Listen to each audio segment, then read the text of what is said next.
আহ্বানের মধ্য দিয়ে ৫১তম বিশ্ব ইজতেমার প্রথম পর্ব শুরু। টঙ্গীর তুরাগ তীরে দেশ বিদেশের লাখো মুসল্লির সমাবেশ। রাজধানীতে প্রতি বছরই বিভিন্ন শিক্ষা প্রতিষ্ঠানে ভর্তি ফিয়ের নামে আদায় করা হচ্ছে অতিরিক্ত টাকা। দুশ্চিন্তায় অভিভাবকরা ব্যবস্থা নেওয়ার আশ্বাস। পর্যাপ্ত সরবরাহ থাকায় রাজধানীর কাঁচা বাজারে কমছে শীতের সবজির দাম। এক সপ্তাহের ব্যবধানে কমেছে গরুর মাংস ও ব্রয়লার মুরগির দাম। এবং বাণিজ্য মেলায় সাড়া ফেলছে ক্ষুদ্র নারী উদ্যোক্তাদের তৈরি পণ্য, পোশাক ও ঘর সাজানোর জিনিসপত্র কিনতে এসব স্টলে ক্রেতাদের ভিড়।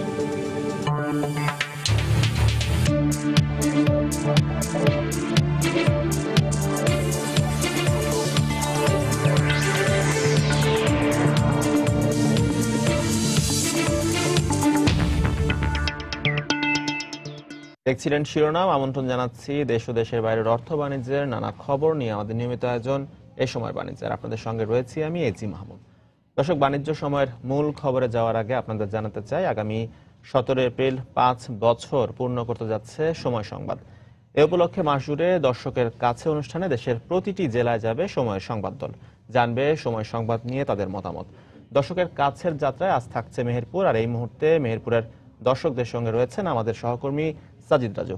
সরাসরি চলে যাচ্ছি সেখানে।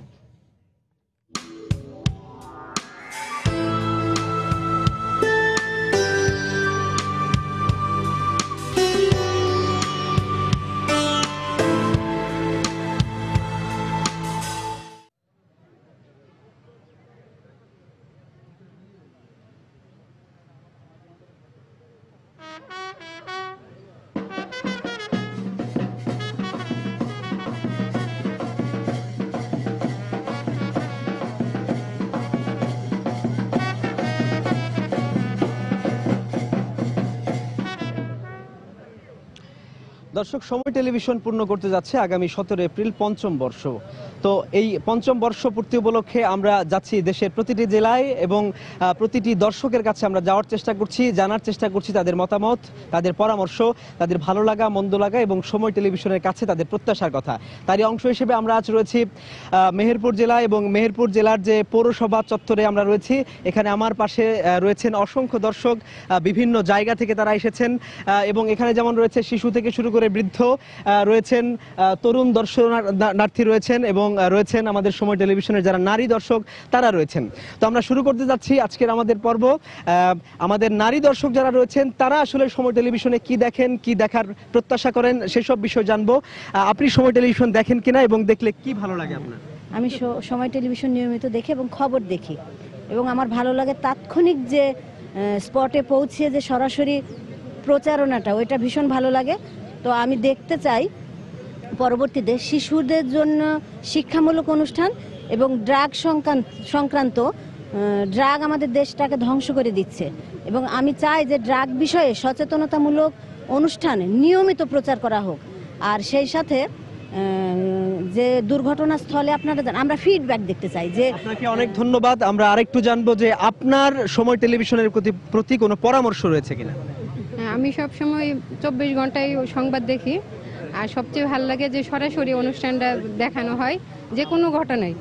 আর যদি একটা ছোট বাচ্চাদের যদি কোনো শিক্ষামূলক কোনো অনুষ্ঠান দেখানো যায় সবচেয়ে ভালো হবে। আর আমরা সবসময় এই সময় চ্যানেলের সাথে আছি, থাকবো। আপনাকে অনেক ধন্যবাদ। দর্শক, আমরা আগেই আপনাদের জানিয়েছি এখানে তরুণ প্রজন্ম থেকে শুরু করে যারা বয়োবৃদ্ধ মানুষ তারা রয়েছেন। আমরা তরুণ প্রজন্মের একটু কথা জানতে চাই, তোমরা সময় টেলিভিশনের কাছে কি প্রত্যাশা করো, কি ধরনের অনুষ্ঠান? আমরা তো সময় চলে না, যেখানে যা ঘটে সেখানে যা তারা আমরা শিক্ষামূলক কিছু বিনোদন দেখতে চাই, আর তার সাথে আমরা মাদককে না বলবো এরকম কিছু অনুষ্ঠান প্রচার করতে চাই। আচ্ছা, মাদকের ব্যাপারে অনেক কথা এসেছে। মাদক তরুণ সমাজ পছন্দ করে না, তারা বলছে যে মাদকের বিরুদ্ধে যাতে প্রচার অভিযান এই ধরনের কোনো অনুষ্ঠান যদি থাকে। আমরা একটু জানতে চাই আপনার কাছে, আপনি কি ধরনের অনুষ্ঠান দেখতে চান এবং সময় টেলিভিশন দেখে আপনার কেমন লাগে? আমার ভালো লাগে মুসলিম দেশ, নামাজ ভালো লাগে। আপনাকে অনেক ধন্যবাদ। আমরা এদিকে একটু দেখবো যে তরুণ প্রজন্মের মধ্য থেকে আরো কিছু দর্শক আমাদের মাঝে এসে উপস্থিত হয়েছেন। দর্শক, তাদের কথা আপনাদের জানাতে চাই। সময় টেলিভিশনে কি ধরনের অনুষ্ঠান আপনি প্রত্যাশা করেন, কেমন লাগে? সময় টিভি আমি মনে করি যে বাংলাদেশের একটা আশীর্বাদ। এরা নিউজগুলো খুবই সুন্দর করে। পাশাপাশি আমার একটা রিকোয়েস্ট থাকবে সময় টিভির কাছে, সেটা হচ্ছে যে সময় টিভির যে বিজ্ঞাপনগুলো তৈরি করে খুবই এক্সিলেন্ট, তবে এই বিজ্ঞাপনগুলোতে যাতে নতুন প্রজন্ম সুযোগ পায় সেই আবেদনটা আমার থাকবে। আপনাকে অনেক ধন্যবাদ। সময়ের কোন অনুষ্ঠানটি আপনার সবচেয়ে ভালো লাগে? আসলে সময়ের ম্যাক্সিমাম সব অনুষ্ঠানই ভালো লাগে।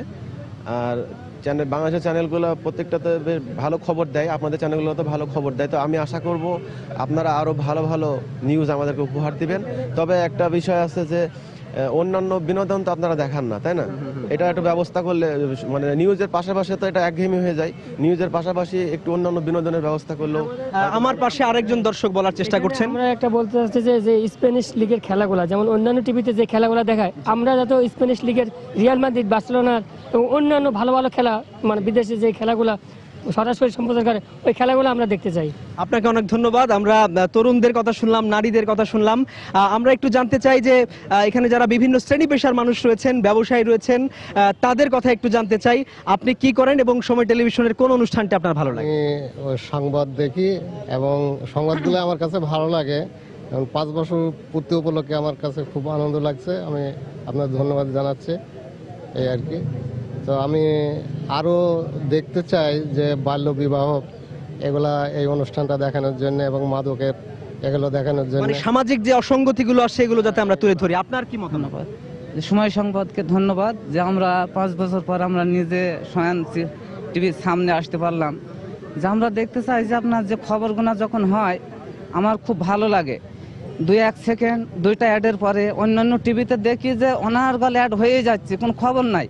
কিন্তু আমরা দেখা যাচ্ছে যে অল্প সময়ের মধ্যে 2-1 সেকেন্ডের মধ্যে সম্পূর্ণ খবরটা দেখতে আমাদের খুবই ভালো লাগে। অনেক ধন্যবাদ। দর্শক, আমরা সংবাদ প্রচার করে থাকি, সংবাদ কর্মীদের একটু মতামত আমরা জানতে চাই। মেহেরপুর জেলায় যারা সাংবাদিক রয়েছেন তাদের একটু কথা জানতে চাই। আপনার কাছে সময় টেলিভিশনের কোন অনুষ্ঠানটি ভালো লাগে এবং আপনি আর কি দেখতে চান? আমি মেহেরপুর প্রেস ক্লাবের সভাপতি, তো মিডিয়া কর্মী হিসাবে বলতে চাই সংবাদ যত ভালো লাগেই এবং সবসময় সংবাদ পরিবেশন করা হয়, এবং আমার মনে হয় এটা প্রত্যেকটা জেলা থেকে যদি লাইভ প্রোগ্রামটা দেখানোর সুবিধা হয়, যেমন অন্যান্য টেলিভিশনগুলি দেখায়, এটা আপনার ব্যবস্থা নেবেন। আর মেহেরপুর জেলার সার্বিক উন্নয়নের স্বার্থে মেহেরপুরের জেলা প্রশাসক বা পুলিশ সুপার 2টা পদক্ষেপ নিয়েছেন, যেটা মানে আপনাকে অনেক ধন্যবাদ। তারা প্রশাসক হিসেবে অনেক পদক্ষেপ নেন, আপনার আরো সুপারিশ এসব থাকবে। দর্শক, এই প্রশাসকদের কথা আমরা যেমন জানার চেষ্টা করছিলাম, বিভিন্ন শ্রেণী পেশার মানুষের দাবি দেওয়ার কথা শুনছিলাম। এখানে মেহেরপুর পৌরসভার যে পৌর মেয়র রয়েছেন তার কাছে জানতে চাইবো যে সময় টেলিভিশন যে সংবাদ প্রচার করে থাকে সেসব তার কাছে কেমন লাগে এবং তিনি আর কি প্রত্যাশা করেন। আগামী 17ই এপ্রিল সময় টেলিভিশনের পঞ্চবার্ষিকী এর জন্য অভিনন্দন জানাচ্ছি। সাথে সাথে সময় টেলিভিশনের সংবাদ পরিবেশন যেটা হয় বস্তুনিষ্ঠই হয়, কিন্তু আমাদের যেটা দাবি শুধু ঢাকা দেখালে তো হবে না, মফস্বল দেখান 6টার সময়, এটাকে আরো একটু বাড়ান। মফস্বলের খবরগুলা যদি বাড়ে তাহলে আমার মনে হয় দেশবাসী আরো সুন্দর এবং বস্তুনিষ্ঠ খবর পাবে, এটাই আমার মত। আপনাকে অনেক ধন্যবাদ। দর্শক, আমরা শিক্ষার্থীদের কথা যেমন শুনিয়েছি, আরো অনেকে অপেক্ষা করে আছেন, বিভিন্ন দূর দূরান্ত থেকে এসেছেন। একজন শিক্ষক, তার একটু মতামত জানতে চাই। সময় টেলিভিশন আপনি দেখেন কিনা এবং কোন প্রোগ্রামটি আপনার ভালো লাগে? জি, সময় নিউজ আমি আসলে কোন প্রোগ্রাম দেখে স্পেসিফিক আমি যখনই টিভি খুলে আমি সময় নিউজগুলোই দেখি, ব্রেকিং নিউজ। আসলে নিউজের জগতের বিপ্লব নিয়েছে সময় নিউজ। আর সময় নিউজের কাছে আমার একটা চাওয়া, সেটা হচ্ছে যে মুক্তিযুদ্ধের সঠিক ইতিহাসকে এনারা আরো ভালোভাবে তুলে ধরতে পারেন এই জাতির কাছে, এটা আমাদের একটা প্রত্যাশা। আপনাকে ধন্যবাদ। মুক্তিযুদ্ধ বিষয়ক একটি অনুষ্ঠান আমরা প্রচার করে থাকি। আমরা শিক্ষার্থীদের কাছে আরেকবার আসতে চাই যে নারী শিক্ষার্থী হিসেবে আপনি সময় টেলিভিশনের কাছে কি প্রত্যাশা করেন, কি ধরনের অনুষ্ঠান দেখতে চান? আসলে সময় টিভি আমাদের যোগাযোগ ব্যবস্থা একটা নতুন গতি এনে দিয়েছে, যেটা ডিজিটাল বাংলাদেশ তৈরির জন্য এটা অত্যন্ত গুরুত্বপূর্ণ।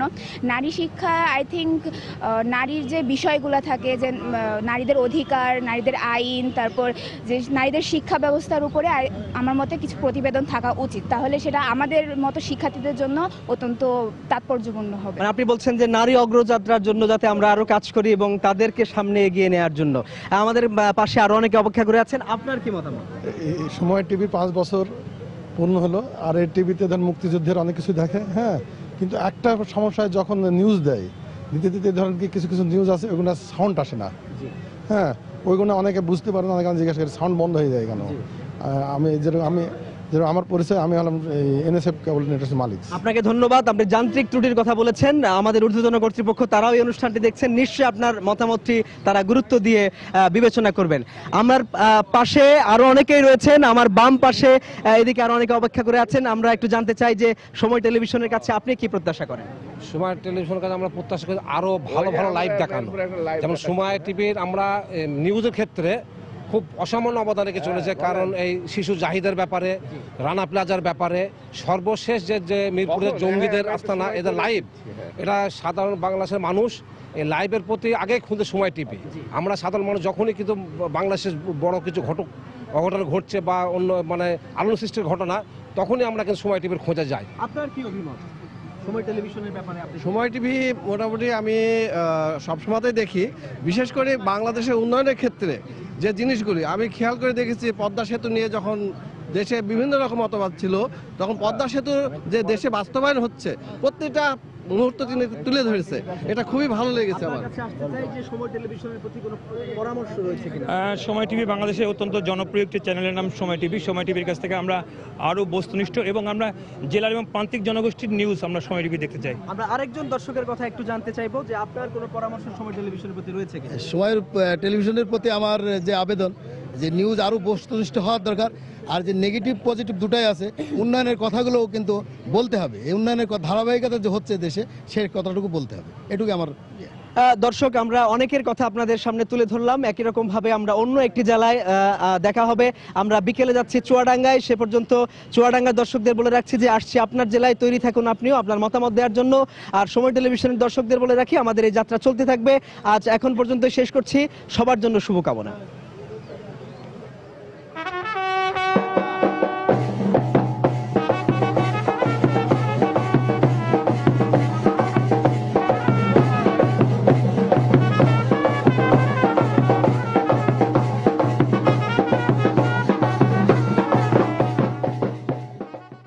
সময় সংবাদ নিয়ে দর্শকদের মতামত জানাতে আজ মেহেরপুর থেকে আমাদের সঙ্গে সরাসরি যোগ দিয়েছিলেন সহকর্মী সাজিদ রাজু। যাচ্ছি পরের প্রসঙ্গে। ভোরে ফজরের নামাজের পর আম্বায়নের মধ্য দিয়ে টঙ্গীর তুরাগ তীরে শুরু হয়েছে 3 দিনব্যাপী 51তম বিশ্ব ইজতেমার প্রথম পর্ব। শীত উপেক্ষা করে দেশ বিদেশের লাখো মুসল্লি উপস্থিত হয়েছেন ইজতেমা ময়দানে। আখিরি মোনাজাতের দিন পর্যন্ত মুসল্লিদের আগমন অব্যাহত থাকবে। জুমার নামাজের আগে সেখানে বিভিন্ন হেদায়েতি বয়ান শুনছেন মুসল্লিরা। প্রথম পর্বের আয়োজনে দেশের নির্ধারিত 17টি জেলার ধর্মপ্রাণ মুসল্লিরা অংশ নেবেন। এজন্য ইজতেমা ময়দানের 160 একর জমির ওপর নির্মিত সুবিশাল প্যান্ডেলের খুঁটিতে নম্বর প্লেট, খিত্তা নম্বর বসানো হয়েছে। ইজতেমা ময়দানে এলাকা ভিত্তিক নিজ নিজ খিত্তায় অবস্থান নিচ্ছেন মুসল্লিরা। ইজতেমা ময়দানে প্রবেশের জন্য খোলা রাখা হয়েছে 18টি পথ। এছাড়া তুরাগ নদে 8টি ভাসমান সেতুর ব্যবস্থাও করা হয়েছে। নিরাপত্তার জন্য বিভিন্ন স্থানে স্থাপন করা হয়েছে পুলিশের পর্যবেক্ষণ টাওয়ার, বসানো হয়েছে সিসি ক্যামেরাও। আগামী 10 জানুয়ারি রোববার আখেরি মোনাজাতের মধ্য দিয়ে শেষ হবে ইজতেমার প্রথম পর্ব। 4 দিন বিরতি দিয়ে 2 পর্বের এই ইজতেমার দ্বিতীয় পর্ব শুরু হবে 15 জানুয়ারি। আল্লাহর বান্দারা দিনের দাওয়াত নিয়ে অনেক কষ্ট মেহনত করেছেন, আমরাও সেই উদ্দেশ্যে এখানে দিনের দাওয়াতের আহ্বান আসছি। আল্লাহ পাক আনছে বিধায় আমরা আসতে পারছি। আমার একটা কাজ দেওয়ার মতন কোনো কাজ নাই। আল্লাহ পাক এই এত বড় একটা মজমার ভিতরে আনছে, এই জন্য আমরা লক্ষ লক্ষ শুকরিয়া আদায় করি আল্লাহর কাছে। গাজীপুরবাসী যারা আসছে তাদের দায়িত্ব হইল বিভিন্ন জেলা থেকে যারা মুসল্লিরা আসবে তাদের খেদমত করা। দর্শক, এই মুহূর্তে টঙ্গীর তুরাগ তীরে ইজতেমা প্রাঙ্গণে রয়েছেন আমাদের রিপোর্টার খান মোহাম্মদ রুমেল। সরাসরি চলে যাচ্ছে তার কাছে। রুমেল, যে ফজরের নামাজের পর আম্বায়নের মধ্য দিয়ে ইজতেমা আনুষ্ঠানিকভাবে শুরু হয়ে গেছে। তো 51তম বিশ্ব ইজতেমার প্রথম পর্বে আপনি জানেন যে ঢাকা জেলা সহ দেশের 17টি জেলার মুসল্লিরা অংশ নিচ্ছেন। তো ফজরের নামাজের পর যে আম্বায়ন শুরু হয়েছিল, তো সেটি তখন বয়ান করছিলেন পাকিস্তানের মাওলানা আব্দুর রহমান। তো তিনি উর্দুতে বয়ান করছিলেন, তো তার বয়ানটি বাংলাতে অনুবাদ করে দেওয়া হচ্ছিল। এছাড়াও আপনাকে একটু জানাই যে ইজতেমায় কিন্তু বাংলাদেশি মুসল্লি ছাড়াও কিন্তু বিশ্বের বিভিন্ন দেশের মুসল্লিরা অংশ নিচ্ছেন। তো আমরা যেটি জেনেছি যে বাংলা কিংবা উর্দু কিংবা হিন্দি যে ভাষাতে বয়ান করা হোক না কেন, সে বয়ানগুলো কিন্তু ইংরেজি, আরবি সহ আরও কয়েকটি ভাষায় যারা বিদেশি মুসল্লিরা এখানে অংশ নিচ্ছেন তাদের উদ্দেশ্যে অনুবাদ করে শোনানো হচ্ছে। আর ফজরের নামাজের পর থেকে যে আম্বায়নটি শুরু হয়েছিল সেইটি চলেছে সকাল 10:30 পর্যন্ত। তো এরপরে মাঝখানে কিছুক্ষণের বিরতি দিয়ে এখন আবার 11টা থেকে নতুন বয়ান শুরু হয়েছে, সেটি হচ্ছে হেদায়েতি বয়ান। অর্থাৎ যারা এই ইজতেমায় মুসল্লিরা অংশ নিচ্ছেন, আপনি জানেন যে 3 দিন ধরে ইসলামের এই বিভিন্ন কর্মসূচি রয়েছে সেগুলো কিংবা যে বিধিবিধান রয়েছে সেগুলো তারা শুনবেন। তো সেই একটি অংশই হচ্ছে হিদায়তি বয়ান। তো হিদায়তি বয়ানে মূলত বলা হচ্ছে যে হযরত মুহাম্মদ সাল্লাল্লাহু আলাইহি সাল্লাম যে ইসলাম ধর্ম মানুষের মধ্যে রেখে গেছেন, তো সেই ধর্মটি যেরকম নিজে পালন করতে হবে এবং অন্যান্য মুসলমান যারা আছেন তাদের মধ্যেও সেই ইসলাম ধর্মের বাণী ছড়িয়ে দিতে হবে। তো এই বিষয়গুলো মূলত এখন যে বয়ানটি হচ্ছে সেই বয়ানে তুলে ধরা হচ্ছে। আর এছাড়াও আরও কিছু আমল কোন ধরনের আমল করতে হবে সেইগুলো এখানে বলা হচ্ছে। এবং একটা বিষয় সেটি জানাতে চাই যে এই বয়ান যারা করছেন তারা যেটি বলছেন যে একজন মুসলমানের জন্য যেরকম 5 ওয়াক্ত নামাজ ফরজ করা হয়েছে, এর বাইরেও আরও কিছু ইবাদত বন্দিগির কথা এখানে বলা হচ্ছে। যেমন বলা হচ্ছে যে কিছু নফল ইবাদতের কথা। তো এখানকার যারা তাবলিগ জামাতের মুরব্বীরা আছেন তারা যেটি বলছেন যে নফল ইবাদতের মধ্যে সর্বোত্তম ইবাদত হচ্ছে কোরআন তেলাওয়াত করা। তো এখানে যারা মুসল্লিরা আছেন তাদের উদ্দেশ্যে যেটি বলা হচ্ছে যে 5 ওয়াক্ত নামাজ যেরকম পড়তে হবে, পাশাপাশি নফল নামাজও তারা চাইলে পড়তে পারেন, কিন্তু সেই সঙ্গে তারা বেশি বেশি কোরআন তেলাওয়াতের যারা মুসল্লিরা করেন সেই বিষয়টা মুসল্লিদের উদ্দেশ্যে এখানে বলা হচ্ছে। আর আপনি জানেন যে আজকে শুক্রবার, তো শুক্রবারে কিন্তু এখানে যারা ইজতেমায় অংশ নিচ্ছেন যেসব মুসল্লিরা তারা ছাড়াও কিন্তু আশপাশের এলাকা থেকে অনেক মানুষজন আসেন এখানে জুমার নামাজ আদায় করতে। তো আমরা দেখেছি যে এই মুহূর্তে অর্থাৎ এখন বেলা 11টার কিছু বেশি বাজে, এখনই আমরা দেখছি যে ঢাকার আশপাশের বিভিন্ন স্থান থেকে কিন্তু অনেক মুসল্লিরা ইজতেমা ময়দানের আশপাশে আসছেন তারা এখানে জুমার নামাজে অংশ নেওয়ার জন্য। এবং আমরা যেটি এখানে যারা ইজতেমার আয়োজকরা আছেন তাদের সঙ্গে কথা বলে যেটি জেনেছি যে ইজতেমার যে মূল প্যান্ডেলটি রয়েছে 160 একরের, সেটি এরই মধ্যে ভরে গেছে। অর্থাৎ যারা ইজতেমায় অংশ নিচ্ছেন 3 দিনের জন্য তাদের আগমনে সেই জায়গাটি ভরে গেছে। আর এছাড়াও আশপাশে যেসব বিভিন্ন ফাঁকা জায়গাগুলো আছে সেই জায়গাগুলোতে যাতে মুসল্লিরা জুমার নামাজ আদায় করতে পারেন সেই জন্য সব রকম ব্যবস্থা তারা নিয়েছেন। এছাড়া প্রশাসনের পক্ষ থেকে যেটি বলা হয়েছে যে এই ইজতেমা ময়দানের যে সামনের দিকের অর্থাৎ যে ঢাকা টঙ্গী যে রাস্তাটি রয়েছে সেই রাস্তাটি এবং পেছনের দিকে অর্থাৎ যে আশুলিয়ার দিকে যে রাস্তাটি গেছে কামারপাড়া হয়ে সেসব রাস্তায় সেই রাস্তাগুলোতে তারা 12টার পর থেকে যানবাহন চলাচল বন্ধ করে দিবেন। সেসব জায়গায় যাতে মুসল্লিরা দাঁড়িয়ে নামাজ আদায় করতে পারেন সেরকম ব্যবস্থা তারা নিয়েছেন এরই মধ্যে। এবং তারা যেটি বলছেন যে আজকে যে জুমার নামাজে লাখো মুসল্লির সমাগম এখানে ঘটবে, তো সে কারণে নিরাপত্তা ব্যবস্থাও তারা জোরদার করেছেন। কারণ আপনি জানেন যে ইজতেমাকে কেন্দ্র করে কিন্তু এমনিতেই কয়েক স্তরা নিরাপত্তা ব্যবস্থা আইনশৃঙ্খলা রক্ষাকারী বাহিনীর সদস্যরা গ্রহণ করেছেন। এবং এছাড়া যেহেতু আজকে জুমার নামাজে আরও বেশি মুসল্লির সমাগম হবে সে কারণে নিরাপত্তা ওই সময়টাতে অর্থাৎ বেলা 12টা থেকে শুরু করে জুমার নামাজ শেষ হওয়া পর্যন্ত সেই নিরাপত্তা ব্যবস্থা আরও বেশি জোরদার থাকবে। এবং এখানে আরেকটা বিষয় একটু জানাতে চাই যে যেসব মুসল্লিরা এখানে এসেছেন তাদের থাকা খাওয়ার সুবিধার জন্য কিন্তু সব ধরনের ব্যবস্থা এখানে নিশ্চিত করা হয়েছে। আমরা কিছুক্ষণ আগে গাজীপুর সিটি কর্পোরেশনের সঙ্গে কথা বলেছিলাম, তো তারা যেটি জানিয়েছেন যে এই ইজতেমা মাঠে প্রতিদিন 3.5 কোটি লিটার পানি তারা সরবরাহ করছেন মুসল্লিদের খাওয়ার জন্য এবং তাদের ওযু গোসলের ব্যবস্থাপনার জন্য। তো সব কিছু মিলিয়ে নিরাপদে এখন পর্যন্ত বিশ্ব ইজতেমার প্রথম পর্ব এগিয়ে চলেছে এবং যেটি আপনি জানেন যে আগামী রোববার আখিরি মধ্য দিয়ে প্রথম পর্বের সমাপ্তি ঘটবে। তো ইজতেমা ময়দান থেকে আমার কাছে এখন পর্যন্ত এতটুকুই ছিল। এজি দর্শক, টঙ্গীর তুরাগ তীরের ইজতেমা প্রাঙ্গণ থেকে আমাদের সঙ্গে সরাসরি যোগ দিয়েছিলেন সহকর্মী খান মোহাম্মদ রুবেল। যাচ্ছি পরের প্রসঙ্গে। রাজধানীতে প্রতি বছরই বিভিন্ন শিক্ষা প্রতিষ্ঠানে ভর্তি ফিয়ের নামে আদায় করা হচ্ছে অতিরিক্ত টাকা। আর এ কাজে পিছিয়ে নেই দেশের স্বনামধন্য বাংলা ও ইংরেজি মাধ্যমের স্কুল ও কিন্ডারগার্টেনগুলো। এতে অভিভাবকদের কপালে পড়ছে দুশ্চিন্তার ভাঁজ। তবে শিক্ষামন্ত্রী বলছেন অভিযোগ পেলে নেওয়া হবে তাৎক্ষণিক ব্যবস্থা। আরও জানাচ্ছেন শাফিন জাহিদ। তানভীর সুলতানা সরকারি চাকরিজীবী এই অভিভাবকের 3 সন্তান পড়ছেন রাজধানীর উইলস লিটল ফ্লাওয়ার স্কুলে। সন্তানদের স্কুলে দিতে আসছেন ঠিকই, কিন্তু মাথায় রয়েছে দুশ্চিন্তার বোঝা। কারণ এবছর সন্তানদের শিক্ষা প্রতিষ্ঠানের ভর্তি ফি বাড়ানোর পাশাপাশি প্রায় দ্বিগুণ হারে বেড়েছে মাসিক বেতন সহ অন্যান্য চার্জ। 3টা বাচ্চার ক্ষেত্রে প্রত্যেকের বেতন দ্বিগুণ, তখন তো আমার সংসারের অন্য খরচগুলো সব করতে হবে। বাচ্চাদেরকে সেরকম আমি সুযোগ সুবিধা দিতে পারবো না। আমাদের মতো সাধারণ চাকরিজীবী মানুষ যারা তাদের জন্য তো অনেক বেশি প্রেশার। এখন আমরা কি করব বলেন, আমরা তো সব জিম্মি হয়ে রয়েছি।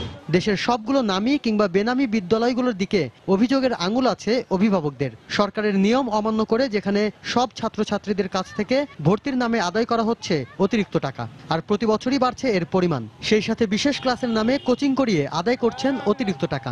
আর প্রতিষ্ঠানের অধ্যক্ষের দাবি নতুন পে স্কেল অনুযায়ী শিক্ষকদের বেতন দিতেই নেওয়া হয়েছে এমন সিদ্ধান্ত।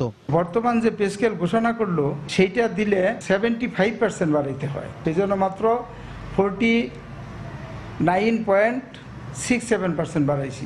বিষয়টি জানার পর শিক্ষামন্ত্রী বলছেন, এ বিষয়ে সুনির্দিষ্ট অভিযোগ পেলে সংশ্লিষ্ট প্রতিষ্ঠানের বিরুদ্ধে তাৎক্ষণিক ব্যবস্থা নেওয়া হবে।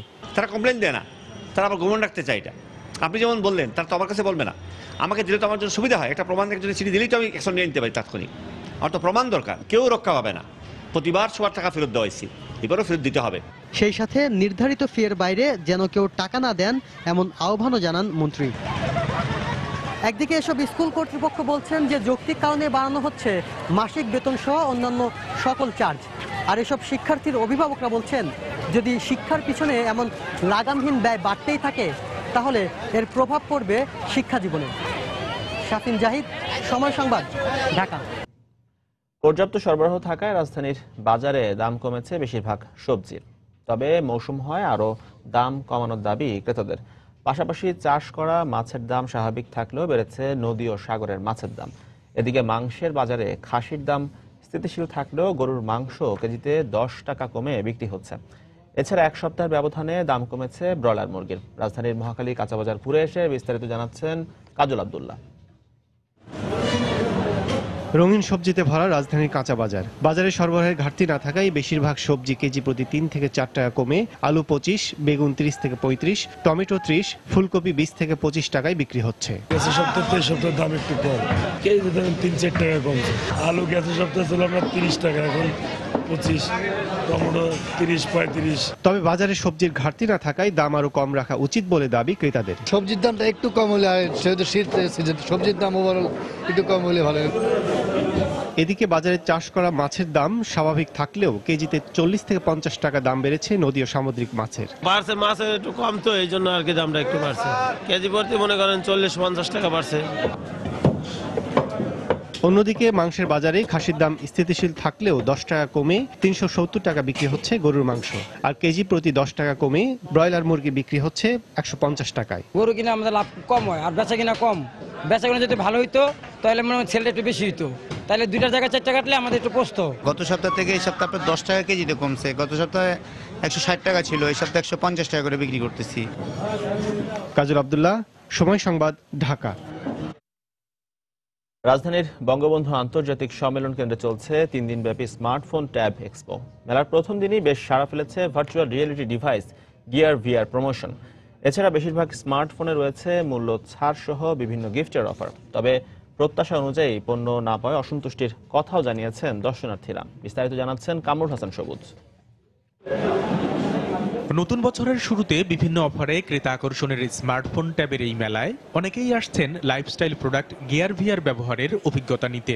এখনো বাণিজ্যিকভাবে বাজারে না এলেও স্যামসাং অকুলাসের তৈরি এই ডিভাইসের প্রতি দর্শনার্থী আগ্রহে সন্তুষ্ট বিক্রেতারা। ভার্চুয়াল রিয়েলিটিতে যখন আপনি মুভি দেখবেন, you will be the part of that movie. So ওটার একটা ছোট ডেমনস্ট্রেশন আমরা এই মেলায় দিতে চাচ্ছি। Price and availability will be announced within next month. Gaming এক্সপেরিয়েন্সটা খুব ভালো ছিল, মানে খুব real experience, in one word spectacular. দর্শনার্থীদের ভিড় ছিল স্মার্টফোন আর ট্যাবের স্টলেও। বিক্রেতারাও প্রযুক্তি পণ্য নিয়ে এসেছেন নতুনত্ব, আর ক্রেতা আকর্ষণে দিচ্ছেন নানা অফার। সর্বোচ্চ হচ্ছে 3000 টাকা থেকে 2000 টাকা পর্যন্ত ছাড় আছে। একটা প্রোডাক্ট আমাদের এই মেলাতে উদ্বোধন হয়েছে, সেটা হচ্ছে S1। ট্যাবের ক্ষেত্রে আমরা 20 থেকে 30% পর্যন্ত ডিসকাউন্ট দিচ্ছি। আকর্ষণীয় সব অফারে সন্তুষ্ট হলেও দাম নিয়ে অসন্তোষ ছিল অনেকের অভিযোগ প্রত্যাশা মতো পণ্য না পাওয়ার। মেলা তো হয়তো একটু ডিসকাউন্ট দেয় বা এরকম কিছু, তো আশা করব ভালো কিছুই এখান থেকে পাবো। নেটে দেখলাম যে নতুন কিছু প্রোডাক্ট আসবে, সেটার জন্য ওয়েট করতেছি। সেম ফোন গত সপ্তাহে আমার ছোট ভাইকে কিনে দিছি, আজকে কিনতে আসছি যে মেলায় হয়তো স্পেশাল অফার পাবো, বাট এখানে এসে দেখি 3000 টাকা বেশি। মার্কেটে যে প্রোডাক্টগুলো আপনি পাইতেছেন এগুলো হচ্ছে নন ওয়ারেন্টি প্রোডাক্ট, যার জন্য প্রাইসটা অনেক কম, আর আমাদের প্রাইসটা অনেক বেশি, কারণ এটা আসুসের নিজস্ব ওয়ারেন্টি। মেলা শেষ হবে শনিবার। 20 টাকা প্রবেশ মূল্যে প্রতিদিন সকাল 10টা থেকে রাত 8টা পর্যন্ত মেলায় ঘুরে আসতে পারবেন দর্শনার্থীরা। কামরুল হাসান সবুজ, সময় সংবাদ, ঢাকা। দর্শক, বঙ্গবন্ধু আন্তর্জাতিক সম্মেলন কেন্দ্রে আয়োজিত স্মার্টফোন ট্যাব এক্সপোতে রয়েছেন সহকর্মী ইমতিয়াজ আহমেদ। মেলার দ্বিতীয় দিনের খবর জানতে আমরা এখন সরাসরি চলে যাচ্ছি তার কাছে। ইমতিয়াজ। এজি প্রযুক্তিকে আরও বেশি সহজ এবং মানুষের কাছে পৌঁছে দেওয়ার জন্যই এই ট্যাব ফেয়ারের আয়োজন এবং এটি 3 দিনের জন্য আয়োজন করা হয়েছে এবং বঙ্গবন্ধু আন্তর্জাতিক সম্মেলন কেন্দ্রে এটি সকাল থেকে চলছে। তো মেলায় আসলে কোন কোন বিষয়গুলো তুলে ধরা হচ্ছে অথবা কোন কোন বিষয় আসলে মেলাতে আয়োজন করা হয়েছে সেটা যদি আমি আপনাকে বলতে চাই তাহলে ট্যাব এবং স্মার্টফোন এক্সপো এটা থেকে আসলে বোঝা যাচ্ছে মেলার মূল বিশেষত্বটা কি, প্রযুক্তিকে আরও বেশি সহজ এবং ছোট এবং হাতে বহনযোগ্য নিয়ে আসার জন্য কিন্তু আসলে ট্যাব এক্সপোর আয়োজন করা হয়েছে এবং স্মার্টফোন যেটি বলি আসলে স্মার্টফোন ছাড়া এখন হয়তো আধুনিক জীবন ব্যবস্থা অনেকটা অনিশ্চিতই বলা যায়। তো সেই দিক থেকে আসলে আধুনিক নতুন নতুন কী প্রযুক্তি আসছে এবং নতুন নতুন যে স্মার্টফোনগুলো ব্যবহার হচ্ছে সেগুলো আসলে মেলাতে প্রদর্শন করা হচ্ছে এবং এছাড়া যে ট্যাব রয়েছে অর্থাৎ কম্পিউটারের কাজকে আরও বেশি সহজ এবং হাতের মুঠোয় নিয়ে আসার জন্যই আসলে বিভিন্ন আধুনিক প্রযুক্তি এখানে এসেছে এবং সেই প্রযুক্তিগুলো কিন্তু তারা এখানে প্রদর্শন করছেন এবং সকাল থেকে আমরা যেমনটা দেখতে পাচ্ছি বেশ যারা প্রযুক্তি বান্ধব রয়েছে অথবা প্রযুক্তির প্রতি যাদের অনেক বেশি আগ্রহ রয়েছে তারা কিন্তু মেলাতে আসছেন এবং দেখছেন নতুন নতুন কী প্রযুক্তি দেশে বাইরে রয়েছে এবং দেশের মধ্যেও কোন প্রযুক্তিগুলো আসলে সবচেয়ে বেশি ব্যবহার হচ্ছে। এবং আরেকটি ভালো যে সুসংবাদ রয়েছে সেটা হলো আপনি জানেন যে আমাদের দেশের মধ্যেই অনেকে আছেন যারা আসলে দেশের স্মার্টফোন তৈরি করছেন, দেশে অনেক ব্র্যান্ড রয়েছেন স্মার্টফোন তৈরি করছেন, সে ধরনের অনেক ব্র্যান্ডও কিন্তু বাংলাদেশে এসেছে। আমি এলিট মোবাইল একজন শতাধিকে একজন কর্মকর্তা রয়েছেন, তার কাছ থেকে জানার চেষ্টা করবো আসলে মেলাতে তারা আসলে কি ধরনের পণ্য নিয়ে এসেছেন, মেলাতে আসলে আপনারা নতুন কি চমক দিতে যাচ্ছে। ধন্যবাদ সময় টিভির সব দর্শককে। মেলাতে এবার আমরা প্রথমবারের মতো সম্পূর্ণ বাংলা অ্যান্ড্রয়েড স্মার্টফোন নিয়ে এসেছি। এলিট মোবাইল সবসময় বিশ্বাস করে যে ইনোভেশন নিয়ে কাজ করার জন্য, মানুষের জন্য কিছু করার জন্য, অ্যান্ড এই জন্য প্রথমবারের মতো আমরা বাংলা অ্যান্ড্রয়েড স্মার্টফোন নিয়ে এসেছি। আমার হাতে ফোনটি আছে, সো আমি যদি ফোনটা একটু দেখাই আপনাদের তাহলে বুঝতে পারবেন। এই যে বাংলা আসলে ফিচারটা থাকছে এটা আসলে যারা ব্যবহার করছে তাদের জন্য কতটা সহজ হবে, আমি ওই ব্যাপারটাতে আসছি। একটু রিসার্চ করে আসলে আমরা ফোনটায় হাত দিয়েছি। বাংলাদেশের মানুষ এখন অনেক বেশি মোবাইল ইউজ করছে, 13 কোটির উপরে গ্রাহক, কিন্তু এখনও স্মার্টফোন ইউজারের সংখ্যা মাত্র অ্যারাউন্ড 20%-এর মতো। এখনও বিশাল একটা অংশ ফিচার ফোন ইউজ করছে, যার কারণে তারা 3G মোবাইলের সুবিধাটা নিতে পারছে না, 3G ইন্টারনেটের সুবিধা নিতে পারছে না এবং তারা তাদের কমিউনিকেশনটাকে আপডেট করতে পারছে না। কি বিষয় আমরা জানি যে দেশীয় উপযোগী বিভিন্ন যে অ্যাপসগুলো আসলে ব্যবহার খুব বেশি এখন আমরা দেখি না, তো আপনারা কি আসলে সে ধরনের কোনো ব্যবস্থা নিচ্ছেন অথবা সে ধরনের কোনো পরিকল্পনা রয়েছে কিনা? অ্যাপস নিয়ে আমাদের একটা দীর্ঘ পরিকল্পনা আছে। এই ফোনটাতে আমরা অ্যাপস নিয়েও কাজ করেছি। আমাদের বাংলা যখন ফোনটা আমরা লঞ্চ করলাম, আমরা যখন রিসার্চটা করেছি তখন আমরা দেখেছি যে মানুষ কেন ফিচার ফোন থেকে স্মার্টফোনে আসতে পারছে না। এর পেছনে 3টে রিজন আছে। প্রথম রিজন হচ্ছে ইন্টারফেস, মানুষ অ্যান্ড্রয়েড ইন্টারফেস বুঝতে পারে না, language is a big problem, English অনেকেই বুঝতে পারে না, এবং price affordability is a big problem. So ওইটার সলিউশন হিসেবে আসলে আমাদের এই বাংলা ফোনটা এসছে। অ্যান্ড এখানে সম্পূর্ণ তাদের উপযোগী করে যারা ফিচার ফোন থেকে প্রথমবারের মতো স্মার্টফোনে কনভার্ট হতে যাচ্ছে তাদের উপযোগী করে এই ফোনটাকে ডিজাইন করা এবং এই ফোনে সবগুলো ফিচার্স, এবং এখানে অ্যাপ বাজার নামে একটি আলাদা প্লে স্টোর আছে যেখানে 10,000-এর মতো ফ্রি অ্যাপ আছে যেগুলো সম্পূর্ণ বাংলায়। ব্যবহারকারীদের অনেক বেশি সহজ এবং স্বাচ্ছন্দ্যে ব্যবহার করতে পারবে ফোনটি। ধন্যবাদ আপনাকে। এই যে তিনি যেমনটা বলছিলেন যে আসলে বাংলাদেশের উপযোগী করে এবং বাংলাদেশে যারা ব্যবহারকারী রয়েছে হয়তো সবাই শিক্ষিত নয় কিংবা সবাই আসলে সেভাবে আধুনিক ফোনগুলো ব্যবহার করতে পারছে না, তাদের উপযোগী করে আসলে এই ধরনের ফোনের তারা ব্যবস্থা করেছেন এবং সেই ব্যবস্থাটাই আসলে তুলে ধরতে চাচ্ছেন মেলাতে। এরকম আরও আসলে অনেক যে দেশীয় ব্র্যান্ড রয়েছে কিংবা দেশীয় যে কোম্পানিগুলো রয়েছে তারা কিন্তু সেই ধরনের প্রযুক্তিগুলো তারা তুলে ধরছেন এবং চাচ্ছেন গ্রাহকদের আরও বেশি কাছে চলে আসতে এবং গ্রাহকদের আরও বেশি সহজ এবং যে আধুনিক প্রযুক্তিগুলো আসছে সেগুলো তারা আসলে তুলে ধরার এখানে চেষ্টা করছেন। একই সঙ্গে দেশীয় কোম্পানিগুলোর পাশাপাশি বিদেশি বিভিন্ন যে ব্র্যান্ডগুলো রয়েছে তারাও মেলাতে আসছেন, তারাও আরও বেশি কম দামে এবং কীভাবে গ্রাহকদেরকে তাদের আধুনিক প্রযুক্তিটা উপহার দিতে পারেন কিংবা ট্যাব কিংবা যে স্মার্টফোন রয়েছে সেগুলো আসলে কীভাবে তারা গ্রাহকদের কাছে তুলে ধরতে পারেন কিংবা বাংলাদেশের মতো একটি বড় বাজারে আসলে বিদেশি ব্র্যান্ডগুলো কীভাবে প্রতিষ্ঠিত হতে পারে সেই চিন্তাও কিন্তু তারা করছেন। তারা মেলা উপলক্ষে বিভিন্ন ধরনের ছাড় দিচ্ছেন, বিভিন্ন অফার তো রয়েছে। এছাড়া মেলার বাইরে আমরা দেখেছি যে গেমিং জোনের আয়োজন করা হয়েছে, যারা তরুণ প্রজন্ম রয়েছে তারা সেই গেমিং জোন থেকে আসলে আরও বেশি নতুন নতুন গেম কিংবা গেম খেলা সেই যে মজাটা উপভোগ করছেন। তো ট্যাব এবং স্মার্টফোন এক্সপোর এই ছিল সর্বশেষ অবস্থা। দর্শক, বঙ্গবন্ধু আন্তর্জাতিক সম্মেলন কেন্দ্রে আয়োজিত স্মার্টফোন ট্যাব এক্সপো থেকে আমাদের সঙ্গে সরাসরি যোগ দিয়েছিলেন সহকর্মী ইমতিয়াজ আহমেদ। যাচ্ছি পরের প্রসঙ্গে। পাবলিক ও প্রাইভেট পার্টনারশিপ পিপিপির আওতায় 2020 সালের মধ্যে মোট বিদ্যুৎ শক্তির 10 ভাগই আসবে নবায়নযোগ্য জ্বালানি থেকে। এ তথ্য জানিয়েছেন জ্বালানি ও বিদ্যুৎ প্রতিমন্ত্রী নসরুল হামিদ। নবায়নযোগ্য জ্বালানির নীতিমালা অনুযায়ী বিদ্যুৎ উৎপাদন করা হবে বলেও জানান তিনি। বৃহস্পতিবার রাজধানীর একটি বেসরকারি বিশ্ববিদ্যালয়ে নবায়নযোগ্য শক্তির উন্নয়ন বিষয়ক সম্মেলনের উদ্বোধনী অনুষ্ঠানে বক্তব্য রাখেন প্রতিমন্ত্রী। Develop in this subject, we need a collective things also. And of course, we need new technologies. আমরা সারা বাংলাদেশে 44 লক্ষ বাড়িতে হোম সোলার সিস্টেম করেছি ইটকলের মাধ্যমে।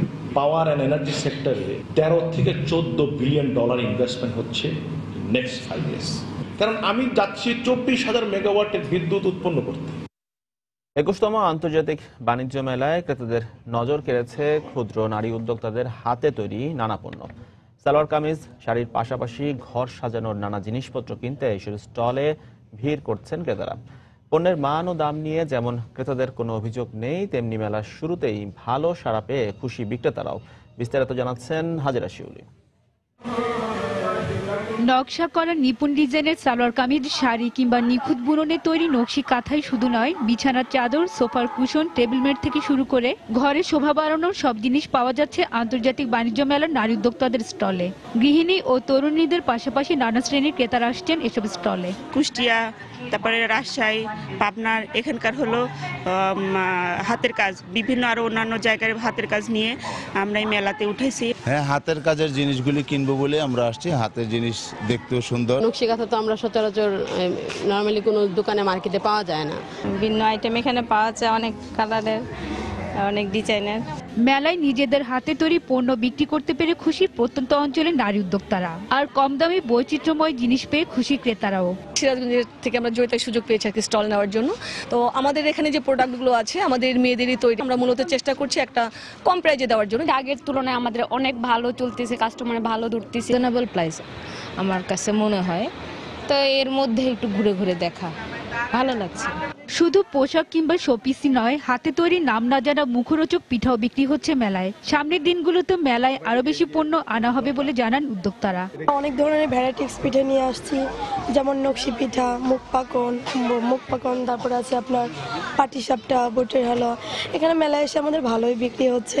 এখানে এসে দেখলাম যে অনেক রকম পিঠা যেগুলো এখনো খাওয়াই হয়নি, তো এখানে এসে যেগুলো খাইনি সেগুলো একটু টেস্ট করে দেখতেছি, ভালো লাগতেছে। জয়িতা ফাউন্ডেশনের বিভিন্ন সমিতির 41টি স্টল ছাড়াও অনেক নারী উদ্যোক্তা নিজেরাই মেলায় স্টল দিয়েছেন। হাজেরা শিউলি, সময় সংবাদ, ঢাকা।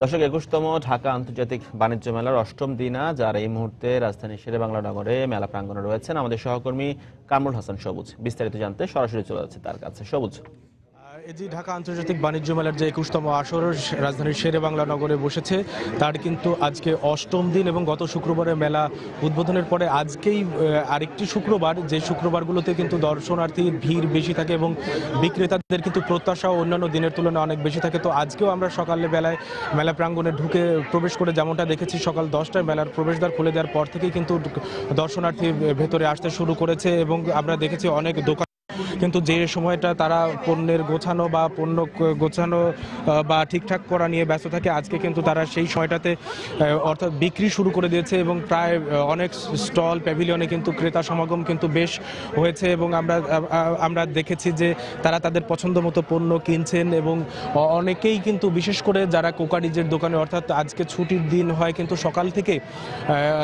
অন্যান্য দিনের যারা আসতে পারে না 7 দিন, অর্থাৎ এই 7 দিন যারা শুধুমাত্র ডিসিশন নিয়েছেন যে আমরা শুক্রবারে যাব, তারা কিন্তু আজকে সকাল থেকে এসেছেন এবং তারা কোকারিজ থেকে প্রসাধনী, কসমেটিক্স দেন পোশাক, এসব দোকানে কিন্তু আমরা বেশ ভিড় দেখেছি। কিছু খাবারের দোকানেও কিন্তু আমরা ভিড় দেখেছি এবং এই মেলার যে দেশের ব্যবসা বাণিজ্য প্রসারের জন্য যে সবচেয়ে বড় আসর, এই আসরে কিন্তু অনেকেই আসেন নতুন নতুন পণ্যের খোঁজে এবং সেই নতুনও কিন্তু বেশ কিছু পণ্য এসেছে।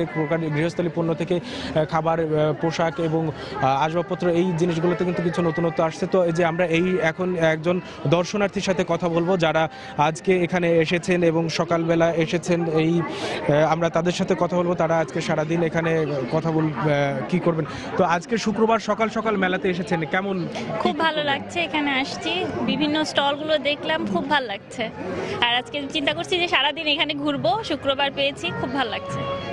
তো এই যে যেমনটা শুনলেন যে এখানে কিন্তু শুধুমাত্র কেনাকাটাই নয়, এখানে কিন্তু ঘোরাফেরা অর্থাৎ কিছুটা সময় আনন্দে কাটানোর জন্য কিন্তু এখানে অনেকেই আসেন এবং তারা এই ঘোরাফেরার মধ্যেই তাদের পছন্দের পণ্যটি কিনে ফেলেন এবং এভাবেই কিন্তু আজকে যতক্ষণ যাবে অর্থাৎ সময় গড়াবে তত কিন্তু দর্শনার্থী বাড়বে। তো এই ছিল ঢাকা আন্তর্জাতিক বাণিজ্য মেলার 21তম আসরের এই সময়ের সর্বশেষ খবর। দর্শক, 21তম ঢাকা আন্তর্জাতিক বাণিজ্য মেলার 8ম দিনের খবরাখবর জানাতে মেলা প্রাঙ্গণ থেকে আমাদের সঙ্গে সরাসরি যোগ দিয়েছিলেন সহকর্মী কামরুল হাসান সবুজ। ঢাকার 2 সিটি কর্পোরেশনের মেয়র ও দলীয় জাতীয় সংসদ সদস্যের সঙ্গে আওয়ামী লীগের যৌথ সভা শেষে ধানমন্ডির দলীয় সভানেত্রীর কার্যালয়ে কথা বলছেন দলটির যুগ্ম সাধারণ সম্পাদক মাহবুবুল আলম হানিফ। আমরা এখন সরাসরি চলে যাচ্ছি সেখানে।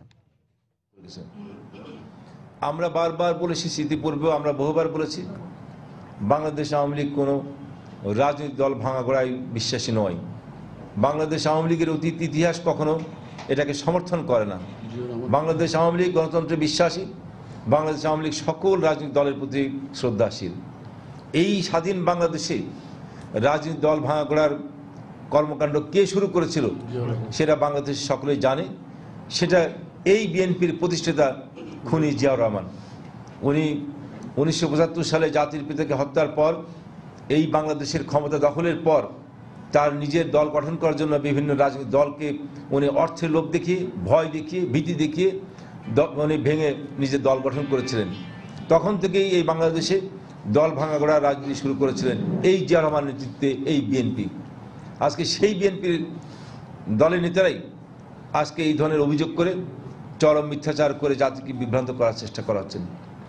আর এই অভিযোগটা এমন একজন ব্যক্তি করলেন মেজর হাফিজ সাহেব, যার সম্বন্ধে গোটা জাতি জানে যে 2007 সালে তথাকথিত সেই তত্ত্বাবধায়ক সরকার যখন ক্ষমতায় ছিলেন, আমি দুঃখিত তথাকথিত আমি বলি না, এটা বাদ। 2007 সালে যখন তত্ত্বাবধায়ক সরকার দায়িত্ব নিয়ে 2 নেত্রীকে যখন গ্রেপ্তার করে কারাগারে অন্তরীণ করে রাজনীতি নিষিদ্ধ করেছিলেন এবং দল ভাঙার চেষ্টা করেছিলেন, সেই সময় যখন মাইনাস্টো ফর্মুলা দিয়ে 2 নেত্রীকে বাদ দেওয়ার ষড়যন্ত্র করেছেন, সেই সময় ষড়যন্ত্রের অংশ হিসাবে এই মেজর হাফিজরাই তারা কিন্তু বিএনপি ভেঙে নতুন বিএনপি করার জন্য গিয়েছিলেন। আজকে সেই হাফিজই আবার কোন লজ্জায় এই আওয়ামী লীগকে দল ভাঙার কথা বা জোট ভাঙার অভিযোগে অভিযুক্ত করেন, সেটা জাতির কাছে বোধগম্য নয়। তবে সকলে এটা ভাবেন বা বিশ্বাস করেন, মেজর হাফিজ সাহেব তার অতীতের কুকীর্তি ঢাকার জন্য, তার নিজের দলের কাছে যে তার ভাবমূর্তি উজ্জ্বল করার জন্য বা ফিরিয়ে পাওয়ার জন্য এই ধরনের মিথ্যাচার করে তার দলের শীর্ষ পর্যায়ের নেতার দৃষ্টি আকর্ষণ করার জন্য জাতির সামনে এই ধরনের মিথ্যাচার করে যাচ্ছেন। আমরা মেজর হাফিজ সাহেবের এই ধরনের বক্তব্যের তীব্র নিন্দা জানাই এবং প্রতিবাদ জানাই। সংগ্রামী সাংবাদিক বন্ধুগণ, আগামী 11ই জানুয়ারি ঐতিহাসিক শ্রদ্ধা উদ্যানে বাংলাদেশ আওয়ামী লীগের উদ্যোগে বঙ্গবন্ধুর স্বদেশ প্রত্যয়ন দিবস উপলক্ষে এই জনসভা আরেকবার জনসমুদ্রের রূপ নিয়ে এই দেশবাসী প্রমাণ করবে যে দেশের মানুষ এখন উন্নয়ন চায়, শান্তি চায়, অগ্রগতি চায় জননেত্রী শেখ হাসিনার নেতৃত্বে। দেশের সকলের আস্থা জননেত্রী শেখ হাসিনার উপরে আস্থা, দেশের সকলের মানুষের জনগণের আস্থা জননেত্রী শেখ হাসিনার নেতৃত্বে এই সরকারের উপর। এই দেশের সকল স্বাধীনতা বা মুক্তিযুদ্ধের চেতনায় বিশ্বাসী সকল রাজনৈতিক সংগঠন সহ সকল নাগরিককে আমরা উদাত্ত আহ্বান জানাবো, আসুন আরেকবার এই ঐতিহাসিক দিবসে এই জনসভাকে জনসমুদ্রে উদ্যান করে আরেকবার এই দেশবাসী প্রমাণ করুক যে এই দেশের জনগণ জননেত্রী শেখ হাসিনার সঙ্গে আসে, তারা স্বাধীনতায় বিশ্বাসী। শেখ হাসিনার দর্শক, ঢাকার 2 সিটি কর্পোরেশনের মেয়র ও দলীয় জাতীয় সংসদ সদস্যের সঙ্গে আওয়ামী লীগের যৌথ সভা শেষে ধানমন্ডিতে দলীয় সভানেত্রীর কার্যালয়ে কথা বলছিলেন দলটির যুগ্ম সাধারণ সম্পাদক মাহবুবুল আলম হানিফ। আমরা এতক্ষণ সরাসরি ছিলাম সেখানে। যাচ্ছি পরের প্রসঙ্গে। উপকূলীয় অঞ্চলের জনসাধারণের মাঝে পরিবেশ রক্ষা ও জলবায়ু পরিবর্তন সম্পর্কে সচেতনতা সৃষ্টির লক্ষ্যে ফার্স্ট সিকিউরিটি ইসলামী ব্যাংক সবুজ উপকূল 2015 এর কার্যক্রম শেষ হয়েছে। বৃহস্পতিবার উপলক্ষে এক সমাপনী অনুষ্ঠানের আয়োজন করে ব্যাংকের ব্যবস্থাপনা পরিচালক সৈয়দ ওয়াসেক মোহাম্মদ আলীর সভাপতিত্বে এতে প্রধান অতিথি হিসাবে উপস্থিত ছিলেন বিশ্ব সাহিত্য কেন্দ্রের প্রধান নির্বাহী আব্দুল্লাহ আবু সাইদ। অনুষ্ঠানে জানানো হয়, উপকূলবর্তী 10টি জেলার 50টি স্কুলের প্রায় 20,000 শিক্ষার্থীর মাঝে এ কার্যক্রম পরিচালনা করা হয়েছে। এ সময় উপকূল বাংলাদেশের ওয়েবসাইট উদ্বোধন করেন অতিথিরা।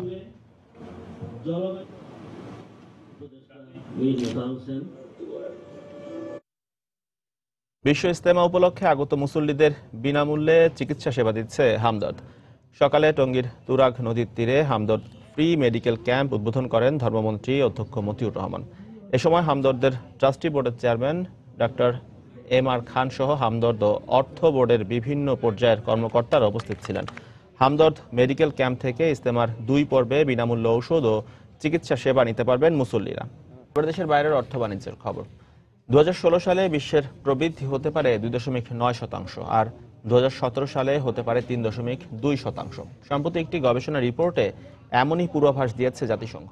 2015 সালে বিশ্ব প্রবৃদ্ধি হয়েছে 2.4%, যা জাতিসংঘের পূর্বাভাসের চেয়ে অনেক কম।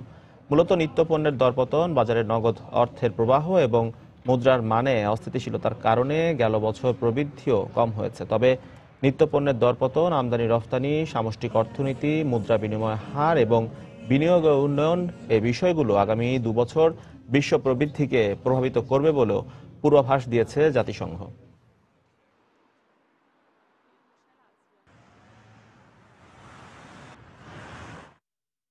এদিকে 2016 সালে বিশ্বের 22টি উন্নয়নশীল দেশের মধ্যে 21টি দেশেরই অর্থনৈতিক উন্নয়নে ধীরগতি আসবে।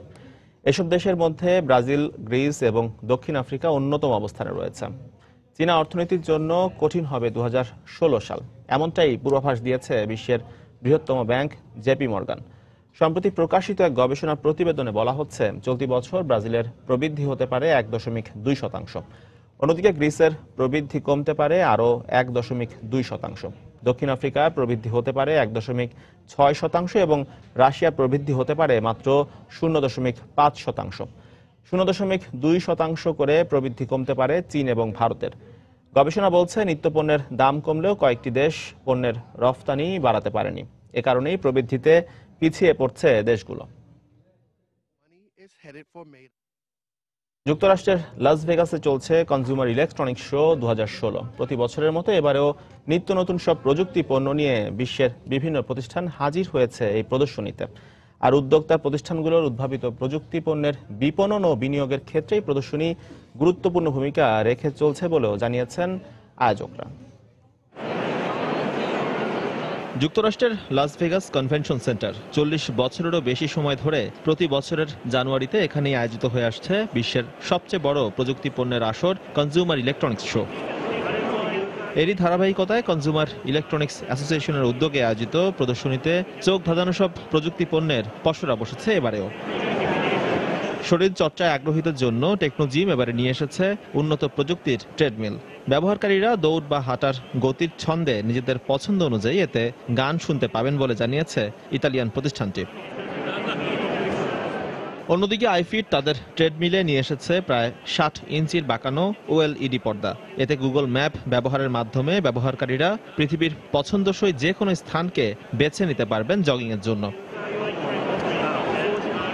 এদিকে সবচেয়ে বেশি ফিচার সমৃদ্ধ ফ্রিজ নিয়ে এসেছে টেক জায়ান্ট স্যামসাং। এর 21.5 ইঞ্চির হাই ডেফিনেশন টাচ স্ক্রিন পর্দায় দেখা যাবে ফ্রিজের তাপমাত্রা ও আর্দ্রতা। ভেতরে রাখা খাবার সম্পর্কিত নানা তথ্য প্রদর্শিত হবে এই পর্দায়। ইলেকট্রনিক্স স্কেটবোর্ড নিয়ে এসেছে রকেট স্কেটস নামের প্রতিষ্ঠানটি। চালকের হাতে থাকা এই বিশেষ যন্ত্রের মাধ্যমে এই স্কেটবোর্ডে চেপে ঘন্টায় প্রায় 19 কিলোমিটার বেগে ছুটতে পারবেন চালকরা। স্মার্টফোনের অ্যাপসের মাধ্যমেও নিয়ন্ত্রণ করা যাবে এই স্কেটবোর্ড। প্রযুক্তি প্রেমীদের জন্য ডিজিসোল এবারে চমক দেখিয়ে নিয়ে এসেছে স্মার্ট জুতো। প্রচন্ড শীতের মধ্যেও পায়ের পাতাকে আরামদায়ক উষ্ণতা এনে দেবে এই জুতোটি। এছাড়াও ব্যবহারকারীর প্রতিটি পদক্ষেপের হিসাব রাখার পাশাপাশি অন্ধকারে পথ চলতে সহায়তার জন্য প্রয়োজনীয় আলো ছড়াবে এই প্রযুক্তি পণ্যটি। বুধবার থেকে শুরু হয় প্রদর্শনী, চলবে 9 জানুয়ারি পর্যন্ত। 1967 সালে প্রথমবারের মতো যুক্তরাষ্ট্রের নিউ ইয়র্কে শুরু হয় এই প্রদর্শনী। এজি মাহমুদ, সময় সংবাদ। আবারও জানিয়ে দিচ্ছি এ সময়ের বাণিজ্যের শিরোনামগুলো। আম্বয়নের মধ্য দিয়ে 51তম বিশ্ব ইজতেমার প্রথম পর্ব শুরু। টঙ্গীর তুরাগ তীরে দেশ বিদেশের লাখো মুসল্লির সমাবেশ। রাজধানীতে প্রতি বছরই বিভিন্ন শিক্ষা প্রতিষ্ঠানে ভর্তি ফিয়ের নামে আদায় করা হচ্ছে অতিরিক্ত টাকা। দুশ্চিন্তায় অভিভাবকরা, ব্যবস্থা নেওয়ার আশ্বাস। পর্যাপ্ত সরবরাহ থাকায় রাজধানীর কাঁচা বাজারে কমছে শীতের সবজির দাম। এক সপ্তাহের ব্যবধানে কমেছে গরুর মাংস ও ব্রয়লার মুরগির দামও। এবং বাণিজ্য মেলায় সাড়া ফেলেছে ক্ষুদ্র নারী উদ্যোক্তাদের তৈরি পণ্য, পোশাক ও ঘর সাজানোর জিনিসপত্র কিনতে সব স্টলে ক্রেতাদের ভিড়। এই ছিল এ সময়ের বাণিজ্য। যে কোনো খবর পেতে ভিজিট করুন সময়নিউজ.টিভি আর সঙ্গেই থাকুন সময়।